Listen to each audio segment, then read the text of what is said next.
అంటే అందరికీ చూడంగానే కడుపు నిండిపోద్ది. అంతా హ్యాపీ, అంత ఫన్ అంతా బాగుంది. ఎవరికైనా కష్టం వస్తే మరి నిలబడతారు కదా జబర్దస్త్. కొన్ని సార్లు కొంతమందికి నిలబడరు. లైక్ ఎగ్జాంపుల్ నీ విషయంలో కూడా మీ నాన్నగారు ఆ టైంలో ఎవరు, నా లైఫ్లో నాకు ఎవరు నిలబడలేదు. ఆ రోజు ఎవరు రాలేదు కదా మరి. నా కోసము ఈ విషయం చెప్పాలి. నాన్న విషయం అనే కాదు, నేను జబర్దస్త్ నుంచి బయటకు వచ్చిన 2 years నాకు ఒక యాక్సిడెంట్ వల్ల నేను తల సర్జరీ, నాకు ఇది రైనోప్లాస్టీ యాక్సిడెంట్ అయింది. నాకు ఏమైంది అంటే పడిపోయా నేను. కార్లో వస్తుంటే ఎయిర్పోర్ట్కి వెళ్ళే దారిలో బర్రెని గుద్దేసేసి పడిపోయాను అనమాట. సో తలకి చాలా పెద్ద దెబ్బ తగిలింది. ఇక్కడిది ఈ దెబ్బ తగలడం ఇదంతా మీకు ఇక్కడ అప్పుడు ఉండేది కాదు. ఉండేది కాదు. దానివల్ల నేను కోమాకి వెళ్ళే సిచ్యువేషన్ నాకు ఆ టైంలో. ఆ టైంలో నేను నాకు ఆపరేషన్ అయింది, తలకు ఆపరేషన్ అయిందని తెలుసు, నేను బెడ్ మీద ఉన్నానని తెలుసు. అట్లీస్ట్ నేను బ్రతికైనా చచ్చానా అని కూడా నన్ను ఎవరు పట్టించుకోలేదు ఆ టైంలో. నాకు ఎవరు హెల్ప్ చేయలేదు, ఎవరు సపోర్ట్ చేయలేదు ఆ టైంలో. ఇంకా నేనే చాలా మందికి హెల్ప్ చేశాను నేను before that, still now also.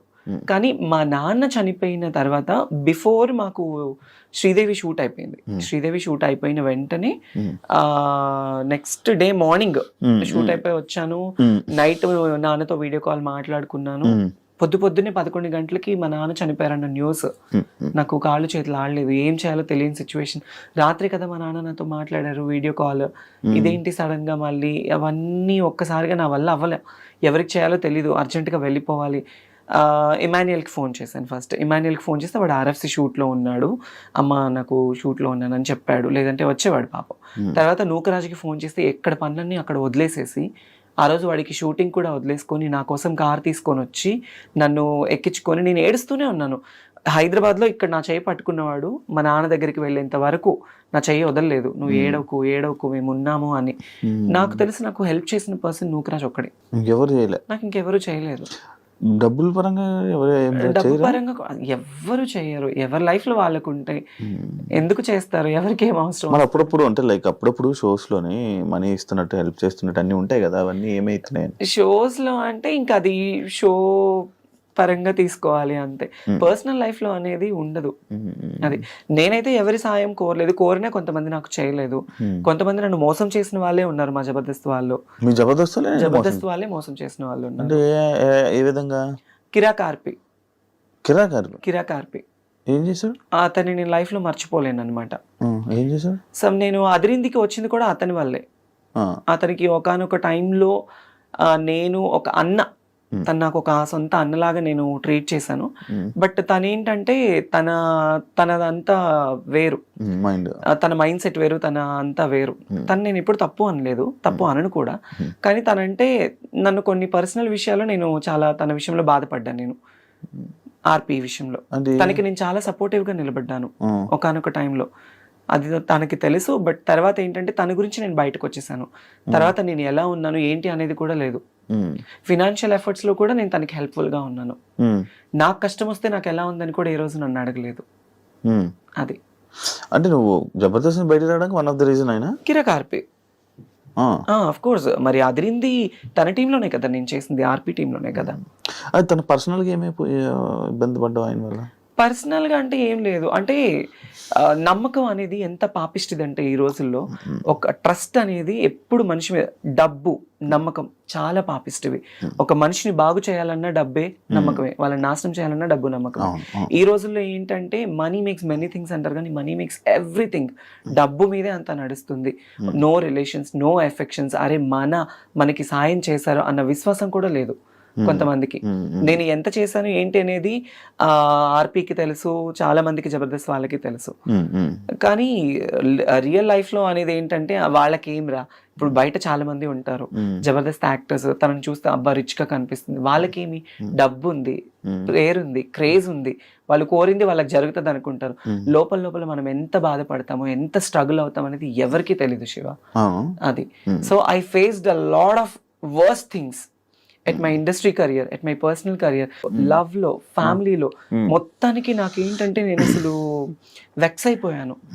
ఒక రీసెంట్ గానే ఒక 1 month బ్యాక్ సూసైడ్ చేసుకోవాలన్నంత ప్రాబ్లమ్స్ అయిపోయింది. Financial efforts still no struggled. ఏం దాచుకోలేదు డబ్బులు అసలు నాకంటూ నేను ఈ రోజు వరకు కూడా ఏది లేదు. నా పర్సనల్. నా ఫ్యామిలీ కోసం నేను కష్టపడి వాళ్ళ కోసం పెట్టుకున్నాను. అమ్మ, నాన్న, అన్నయ్య, వదిన, 2 ఆడపిల్లలు, 1 మగపిల్లాడు, అమ్మమ్మ, నానమ్మ. ఇప్పుడు హైదరాబాద్ లో ఎవరు ఉంటున్నారు? నేను ఒకదాన్ని ఉంటాను ఇక్కడ. మరి మీ వాళ్ళు ఉండడానికి ఫుడ్ ఎవరన్నా తెచ్చుకోలేదు? ఎవరుంటారు ఇక్కడ? వాళ్ళు రానన్నారు. అట్లా అని కాదు, వాళ్ళకి మా ఇంట్లో గుంటూరులో అమ్మ వాళ్ళ ఫ్యామిలీ ఏంటంటే ఎప్పుడైనా పిల్లలకి సమ్మర్ హాలిడేస్ అప్పుడు ఒకసారి, అంటే ఇప్పటి వరకు ఒక్కసారి వచ్చేళ్ళారు హైదరాబాద్ కి. నేనే వెళ్తూ ఉంటాను, నేనే వెళ్ళి వాళ్ళకి అన్ని చూసుకొని వస్తూ ఉంటాను అనమాట. వాళ్ళకి ఇంట్లో పనులు ఉంటాయి, వాళ్ళకి హెల్త్ బాగోదు, అమ్మకి సక్రమంగా హెల్త్ బాగోదు. నానమ్మ, అమ్మమ్మ ఇద్దరు ఓల్డ్ అయిపోయారు. రీసెంట్లీ నాన్న ఎక్స్పైర్డ్ తో అమ్మ ఇంకా డల్ అయిపోయింది. సో అమ్మని ఎందుకు అక్కడ ఉంచానంటే పిల్లలతో ఉంటే కాస్త ఆవిడ మైండ్ డైవర్ట్ అయిపోతుంది, కాస్త హెల్తీగా ఉంటుంది అని చెప్పేసి అక్కడే.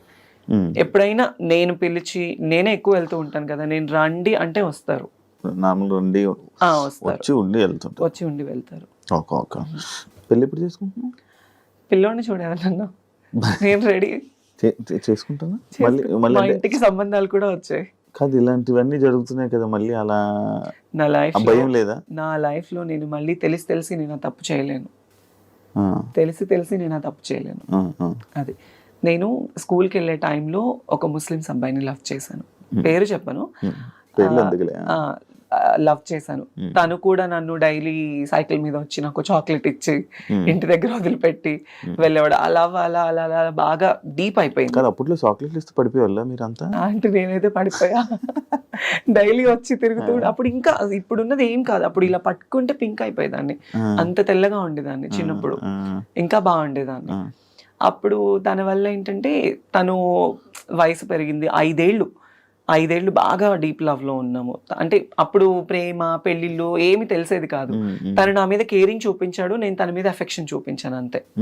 అట్లా అట్లా అట్లా దగ్గర అయిపోయి నేను చెప్పాను తనకి, ఇది కాదు, నువ్వు మంచిగా సంపాదించి నువ్వు ఒక పొజిషన్ లో ఉండి నువ్వు 2 కార్లు కొని ఇల్లు కడితే నేను అప్పుడు నిన్ను పెళ్లి చేసుకుందాం మన ఇద్దరం అని చెప్పేది. చిన్నప్పుడు మాటలు ఉండేవి కదా. అట్లా ఆ అబ్బాయి సీరియస్ గా తీసుకొని, నిజంగా అబ్బాయి చాలా కష్టపడ్డాడు. కష్టపడి ఇల్లు కట్టుకున్నాడు, కార్లు సంపాదించుకున్నాడు. సగం నన్ను మోసం చేశాడు బాగా, చాలా డీప్ గా. నాకు తెలియలేదు. తర్వాత మళ్ళీ నాకు దగ్గర అయిపోయి, మళ్ళీ నా లైఫ్లో ఫస్ట్ తను సంపాదించాలి, నువ్వు చెయ్యాలి అన్నానా, ఆ టైంలో నేనే సాయం చేసా తనకి, డబ్బు పరంగా కావచ్చు, అన్ని ఈవెంట్లకు వెళ్ళి. ఇప్పుడు డబ్బు లేకుండా ఉండిపోవడానికి రీజన్ అందరికి సహాయాలు చేసి అందరికి ఇచ్చేసి నాకు లేకుండా నేను అయిపోయింది. ఇప్పటికైనా మారచ్చు కదా, మళ్ళీ నాకు ఒక అబ్బాయిని చూడు, పెళ్లి చేసుకుంటా, అర్థమైంది. ఉంటది కదా ఫీలింగ్స్ ఉండకుండా, we are humans, it's basic needs ఉంటుంది. ఉండకుండా అప్పుడప్పుడు నాకు కూడా చాలా ఫీల్ ఉంటుంది, అరే నిజంగా నన్ను ప్రేమించే అబ్బాయి, నన్ను చూసుకునే అబ్బాయి, అట్లీస్ట్ కొంచెమన్నా రియల్ అఫెక్షన్, రియల్ ప్రేమ చూపించే వాళ్ళు దొరక్కపోతారా, మాట్లాడకుండా ఉండలేము, ఉంటుంది కదా. Some time when I feel low, everyday I felt alone, everyday. ఎందుకు ఈ ప్రేమ నాకు ఇప్పుడు జరుగుతున్న సిచ్యువేషన్స్ చూస్తే పూర్తిగా చచ్చిపోతుంది నా మనసు, వద్దు అని. ఎస్, ఎందుకు అనిపించేస్తుంది. ప్రశాంతంగా షూటింగ్ చేసుకున్నామా, 4 రూపాయలు వచ్చే ఏదైనా ఈవెంట్ వస్తే చేసుకున్నామా, ఫ్యామిలీని చూసుకున్నామా, వాళ్ళు బాగుంటేనే చాలు శివ, నాకు వేరే ఇది ఏమి వద్దు. నాకు ఇంటికి కూడా సంబంధాలు వచ్చాయి, మా అమ్మ వాళ్ళకి కూడా మాట్లాడుకున్నారు. నాకు కజిన్ బ్రదర్స్ 9 మంది, మా అమ్మ వాళ్ళ అక్క చెల్లెలు 4, అందరూ. మా అన్నయ్య వాళ్ళు, నువ్వు ఎందుకు రీసెంట్లీ కూడా నా మీద గొడవ, నువ్వు దీని గురించే లైఫ్ ఇది చేసుకుంటున్నావు, నీకంటూ ఒక లైఫ్ వద్దా, నువ్వు పెళ్లి చేసుకోవా, మేం చేస్తాం అంటే ఆల్రెడీ మా ఇంటికి 2-3 సంబంధాలు వచ్చాయి. నాకు వద్దు, నాకు పేరెంట్సే ఇంపార్టెంట్. పెళ్లి చేసుకుని మళ్ళీ నేను ఆ రెస్ట్రిక్టెడ్ లైఫ్లోకి వెళ్ళి, వాళ్ళు పోనీ నన్ను ఏమైనా సొంతగా అమ్మాయి నన్ను స్వీకరించేసి నాకు ఏమైనా పిల్లలు పుడతారా అని చెప్పేసి నన్ను ప్రేమగా చూసుకుంటారనుకుంటే అది లేదు. కొంత మురిపమే, కొత్త వింత పాత రోత, అంతే. కొంతకాలం వాళ్ళకు ఉంటుంది, ఇంకా అంతే. తర్వాత మళ్ళీ యథావిధిగానే అయిపోతుంది. అందుకే ఉన్నంత వరకు అమ్మ వాళ్ళతోనే ఉండి వాళ్ళతో బాగుండాలి అని డిసైడ్ అయిపోయాను. ఇండస్ట్రీ వాళ్ళతో ఏమైనా ఇబ్బందులు పడ్డావా? ఇండస్ట్రీ వాళ్ళతో అంటే పడ్డాను. వాళ్ళు కూడా ఏమైనా మిస్బిహేవ్ చేయడం చేశారా? పడ్డాను. ఉన్నారు. అంటే నేను నా స్టార్డమ్ ఉన్న టైంలో నన్ను ఒక ఇద్దరు పర్సన్స్ అయితే అసలు ఇండస్ట్రీనే వదిలేసాయి, మేము చూసుకుంటాము, మేము ఎప్పుడు పిలిస్తే అప్పుడు రావాలి, ఎప్పుడు ఏం చేస్తే. నేను కొన్ని తప్పులు చేశాను, ఎందుకంటే నేను ఒప్పుకుంటాను. ఎలాంటి తప్పులు అంటే, మా నాన్న ఆ టైంలో బాగాలేని టైంలో, అతని హెల్త్ కండిషన్ బాగాలేని టైంలో చేతిలో రూపాయి లేదు. వేరే ఇండస్ట్రీ పర్సన్స్ నాకు ఛాన్స్, నేను హెల్ప్ చేస్తాను అది ఇది అనడం వల్ల నేను తల వంచుకోవాల్సి వచ్చింది. కానీ అదే నాకు చాలా ప్రాబ్లం కూడా అయింది ఆ టైంలో. నువ్వు నాతోనే ఉండాలి, నన్ను కొట్టడము, నన్ను తిట్టడము, పర్సనల్లీ ఫోన్లో హెరాస్మెంట్ చేయడము చాలా జరిగాయి. కానీ అది బయట చెప్పుకుంటే మా అమ్మ వాళ్ళు బాధపడతారు. ఈవెన్ నా ట్రాన్స్ఫర్మేషన్ టైంలో కూడా మా అమ్మ వాళ్ళకి ఏది తెలీదు, వాళ్ళు ఎక్కడ బాధపడతారు చెప్తే. వాళ్ళు, మా అమ్మ చచ్చిపోయేది నా ట్రాన్స్ఫర్మేషన్ గురించి తెలిసి. ఎందుకు వాళ్ళ పేరెంట్స్ని ఇబ్బంది పెట్టకూడదు. షూటింగ్లో ఉన్నానమ్మా, నేను పలానా షూట్లో ఉన్నాను, పలానా ఊర్లో ఉన్నాను, ఇప్పుడు మాట్లాడలేను అని కవర్ చేసుకునేదాన్ని వాళ్ళకి చెప్పకుండా. వాళ్ళు ఎవరైతే నేను ఇబ్బంది పెట్టారు ఇండస్ట్రీ వాళ్ళే, ఇండస్ట్రీలోనే ఒక మంచి పెద్ద హోదాలో ఉన్న వాళ్ళే నాతో ఉండు అని. అంటే అప్పుడు అంటే నీకు డబ్బు కావాలని చెప్పి వాళ్ళతో ఉన్నావు అంతే. దానివల్ల ఇలా చాలా ప్రాబ్లమ్స్. బెదిరించారా? లైక్ బెదిరించారు, కొట్టారు, నన్ను చేసుకున్నారు ఇండస్ట్రీలోనే లేకుండా. ఆ సగం ఆ భయంతోనే ఒక 2 ఏళ్ళు నేను చాలా దూరంగా ఉన్నాను. అదే నేను ఎప్పుడో అడిగిన క్వశ్చన్ కి, అంటే ఇంటర్వ్యూ స్టార్టింగ్ లో అడిగిన క్వశ్చన్లకి ఆన్సర్లు ఇప్పుడు ఇచ్చావు. అవును, చాలా ప్రాబ్లమ్స్ ఫేస్ చేస్తున్నావు. అవును. ఇప్పుడు అంతా క్లియరా? అంటే ఇప్పుడు నాకు ఏ లవ్ లేదు, ఏ రిలేషన్స్ లేవు, ఏ ఎఫెక్షన్స్ లేవు, ఏ పర్సనల్ అవిగేషన్స్ లేవు. నా మైండ్ లో ఉన్నదల్లా, నేను బ్రతికున్నంత కాలం నా పేరెంట్స్ ని చూసుకోవాలి, వాళ్ళకి నేను తప్ప ఎవరు లేరు. నేను ఈ రోజు ఇలా ఉన్నాను, ఈ రోజు ఇట్లా ఉన్నాను అంటే మా అన్నయ్య కారణం. వాడు ఒక హీరో లాగా మా ఇంట్లో ఎంతో కష్టపడ్డాడు నా కోసం, చాలా అంటే చాలా. వాడి లైఫ్ మొత్తం కేవలం నా కోసం, మా అమ్మ కోసం సాక్రిఫైస్ చేసుకున్నాడు. బేసిక్లీ నేను ఎప్పుడు మా అన్నయ్య గురించి కానీ మా ఫ్యామిలీ గురించి నేను ఎప్పుడు చెప్పలేదు బయట. మా నాన్న అంటే నాకు చాలా ఇష్టం, తండ్రి ప్రేమ నేను ఎప్పుడు లేదు. వాడే నాకు తండ్రి అయ్యి నాకు ఎంతో ప్రేమనిచ్చి, నాకు తినబెట్టి, నాకు లేకపోయినా మా తమ్ముడికి ఉండాలని చెప్పి కొత్త బట్టలు, నాకు స్కూల్కి వెళ్ళి ఫీజు, వాడికి చేతులు ఇవన్నీ బొక్కలు పడేవి తెలుసా. స్కూల్కి వెళ్ళి సిమెంట్ పని చేసి చేతికి కాళ్ళకి, నాకు పొద్దున్నే మంచి టిఫిన్, నాకు వాడు టిఫిన్ పెట్టి వాడు తినకుండా వెళ్ళిపోయేవాడు. అది నాకు తెలిసేది కాదు ఆ వయసులో. ఈరోజు మా అన్నయ్య అనేవాడు లేకపోతే నేను అనేది లేదు. మీ అన్నయ్యకి ఇప్పుడు కోపం అంతా నువ్వు మారేవు ఇలా అని? కోపం అంటే ఉంటది కానీ బయటపడ్డు, ఎప్పుడు బయటపడ్డు. మంచిగా ఉంటున్నాడా? ఉంటాడు, మంచిగానే ఉంటాడు. ఇంటికి వెళ్ళినప్పుడు అంటే ఎక్కువ నేనే మాట్లాడి ధైర్యం చేయను. ఎప్పుడు నేను ఫ్యామిలీ ఫంక్షన్స్ కి వెళ్ళాలన్నా నాకు ఒక బాధ ఉంటుంది.